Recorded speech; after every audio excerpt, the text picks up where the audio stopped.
కష్టాలలో ఉన్నాం దేవుడా మా బాధలు ఎడవాపు అని కొండగట్టకు పోయిన భక్తుల తరపున మంత్రాలు చదివే అయ్యగార్లకే పెద్ద కష్టం వచ్చిందట. అందుకే అందరు ఏకమై గిట్ల ధర్నా కూస్తున్నారు. భక్తుల బాధలు పాప మంత్రోచ్చారణలు చదివే అర్చకులం మేము. అసోంటి పవిత్రమైన మమ్ముల కొండగట్ట సర్కార్ ఆఫీస్ ఈవో శ్రీకాంత్ రావు ఏదో అనకూడని మాట అన్నాడట. అందరు దండాలు పెట్టే అయ్యగార్లను అట్లంటే మెడకాయ మీద తలకాయ తీసేసినట్టు కాదా. అందుకే ఈవో శ్రీకాంత్ రావు మాకు క్షమాపణలు చెప్పాల్సిందే అని భీష్మించుకొని కూర్చుండ్రు.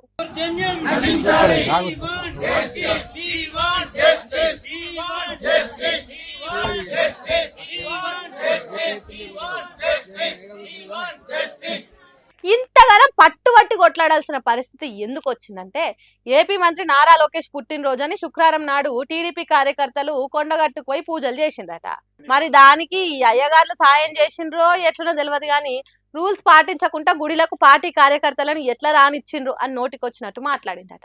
ఇంకేమున్నది, అయ్యగారులకు సర్రున కోపం వచ్చింది.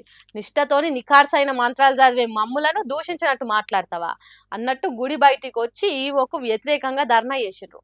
మరి ఆ ఈవో క్షమాపణలు చెప్తాడా, ఈ అయ్యగారులన్నీ మరిచి ఎప్పటి తిరగనే పూజలు చేసుడు మొదలు పెడతారా అన్నది అటెనక చూడాలి.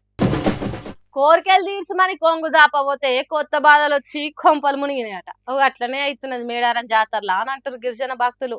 శుక్రవారం నాడు జాతరలో పెట్టిన ఓటింగ్ పేక మేడ కూలినట్టు బల్లుమని కింద పడ్డదట. భక్తులు ఎక్కువ మంది లేకపోయేసరికి జాతర జ్వరం ఇంకా పెరగకపోయేసరికి గండం తప్పింది కానీ ఇద్దరికి గట్టిగానే దెబ్బలు తాకినాయట. ప్రాణాలు పోయే ప్రమాదం తప్పిందట. మేడారం జాతరకు వచ్చే భక్తులకు మెరుచుకుంట బొమ్మలు, ఫ్లెక్సీలు, వీడియోలు కనిపించేటట్టు హోర్డింగ్లు అనేటివి పెట్టిండ్రట. మరి వాటికి సర్కారు ఎంత ఖర్చు చేసింది, ఎంత మేలు రకం పనులు చేసింది అనేది తెలియదు కానీ పని మంత్రుడు పందిరేస్తే కుక్కతో దాకి ఊలిపాయ అన్నట్టు అయిందట. అందుకే జనాలు పానాలు అరిచేతిలో పెట్టుకొని నడవాల్సి వచ్చేటట్టున్నది ఈసారి మేడారం జాతరలో అని మాట్లాడుకుంటుండ్రు.